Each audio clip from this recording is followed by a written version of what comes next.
আসসালামু আলাইকুম ওয়া রাহমাতুল্লাহ। ইন্নাল হামদুলিল্লাহি ওয়াহদা ওয়াসসালাতু ওয়াসসালামু আলা মান লা নাবিয়্যা বা'দা আম্মা বা'দ। দূরের এবং কাছের যে যেখান থেকে দেখছেন সকলের প্রতি আন্তরিক সালাম, আসসালামু আলাইকুম।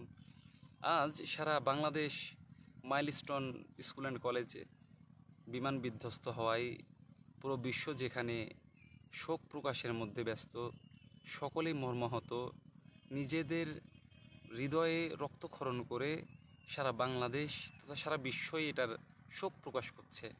এর ভিতরে আমাদের দেশের কিছু এখনও পাতি নেতা বিভিন্ন জায়গায় সমাবেশ করছে, বিভিন্ন জায়গাতে সমাবেশে ডাক দিচ্ছে, বিভিন্ন যে এখনও সমাবেশের আলোচনা নিয়ে তারা ব্যস্ত আছে। আমার মনে হয় এদের ভিতরে একটা মানুষের জান থাক আর যাক, একটা মানুষ বেঁচে আছে না মরে গেছে সেই দিয়ে কোনো এদের চিন্তা নাই। শুধু একটাই চিন্তা, রাজনীতি। বাংলাদেশের মধ্যে বিশেষ করে আর একটা গাধা আছে, রাষ্ট্রীয় গাধা, যেটার নাম হলো রাজনীতি। যেটা পূর্বেও আমরা দেখেছি, সারা বাংলাদেশ দেখেছে। যেই সময় আওয়ামী লীগের ওবায়দুল কাদের যে সময় অসুস্থ হয়ে বাহির রাষ্ট্রে ভর্তি ছিলেন, সেই সময়ও বলেছিল যে আমার এই অসুখের পিছনেও বিএনপির হাত আছে। আসলে এটা হলো বাংলাদেশের একটি রাষ্ট্রীয় একটি গাধা।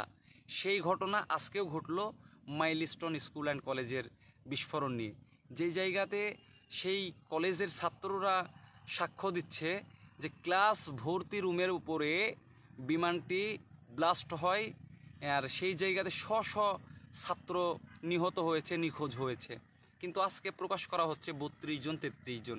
এটা নিয়েও দুর্নীতি। তো যাই হোক, এই বাংলার সাধারণ ধর্মপ্রাণ মুসলমান সহ এখানে প্রত্যেকটি বাংলাদেশের নাগরিক থেকে শুরু করে আমার এই সোনার জমিনকে যেন আল্লাহ সুবহানাহু ওয়া তাআলা এই স্বৈরাচারী থেকে, এই বাহির দেশের ষড়যন্ত্র থেকে, এমনকি আসমানি গজব থেকে, জমিনি বালা মুসিবত থেকে হেফাজত করুক।